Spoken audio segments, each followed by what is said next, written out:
जालना जिल्ह्यात या आठवड्याभरात 3 ते 5 दिवसांपूर्वी रब्बी हंगामातील पिकांचा फळबागांना चांगला तडाखा दिलाय।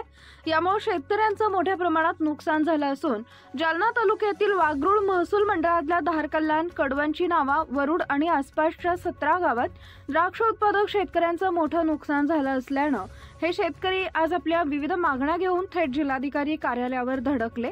दरम्यान झालेल्या अवकाळी पावसामुळे शासनाने तात्काळ नुकसान भरपाई द्यावी, शिवाय शेतकऱ्यांनी भरलेल्या फळबागांचा विमा मंजूर करावा अशी मागणी शेतकरी बांधवांनी केली आहे। आज नावा परिसरातील सर्व शेतकऱ्यांनी तुम्ही जिल्हाधिकाऱ्यांची भेट घेतली, काय प्रमुख मागणी होती आणि कलेक्टरकडून काय आश्वासन मिळालं? आमची प्रमुख मागणी अशी होती की आता 2 दिवसापूर्वी आमच्याकडे पाऊस आणि धुक्याने द्राक्ष बागेचे खूप सारे नुकसान झाले होते।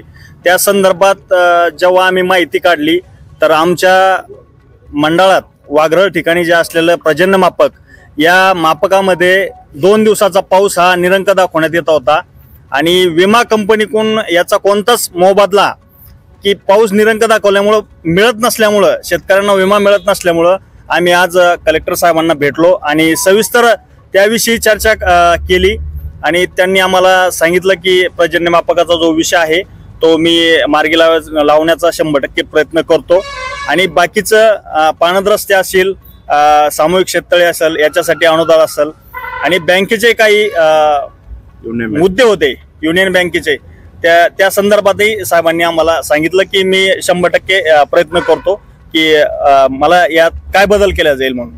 2 दिवसापूर्वी तुमच्या परिसरामध्ये पाऊस पडला होता, त्यामुळे द्राक्ष बागांचं नुकसान झालं होतं। कृषी विभागाने काही पंचनामे केलेत का आणि त्या संदर्भात काही बोलणं झालं का? कृषी विभागाचा जो कारभार आहे हा सगळा भोंगळ कारभार झालेला आहे। कृषी विभागाने 2 दिवसापूर्वी आमच्याकडे पंचनामे तर आमच्या देखत काही केले नाही, पण परंतु प्रत्यक्षदर्शी त्यांनी जी नुकसान झालंय ते बघितलंय आणि आशा करतो आम्ही की येत्या 8 दिवसाचा वेळ देऊन 8 दिवसात ते काहीतरी त्याच्यावर मार्ग काढतील आणि पंचनामे करतील अशी आशा बाळगतो।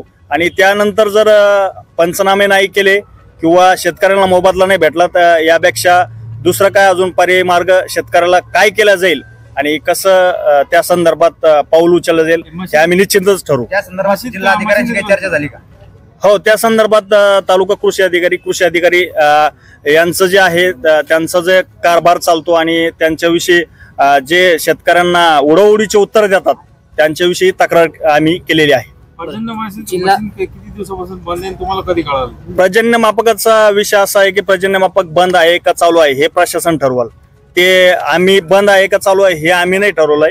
कारण ज्या वेळेस आम्ही डाटा मागितलाय आणि पर्जन्य मापकाने 2 दिवसापूर्वी पाऊस पडला नाही असं निरंक दिलेला अहवाल, त्या अहवालाच्या अनुसार आम्ही तालुका कृषी अधिकारी यांना त्या पर्जन्य मापकाच्या थोड्याच अंतरावर असलेल्या शेतात तिथं घेऊन गेलो होतो की त्या ठिकाणी पर्जन्य मापक जर तुमचं निरंक अहवाल जर दाखवत असेल तर ह्या 1 किलोमीटर असणाऱ्या शेतात इथं नुकसान कसं झालंय हे त्यांना प्रत्यक्षदर्शी आम्ही तिथं दाखवलेलं आहे। बरं, जिल्हाधिकाऱ्यांसोबत जी चर्चा झाली त्या चर्चेवरती तुम्ही समाधानी आहात का?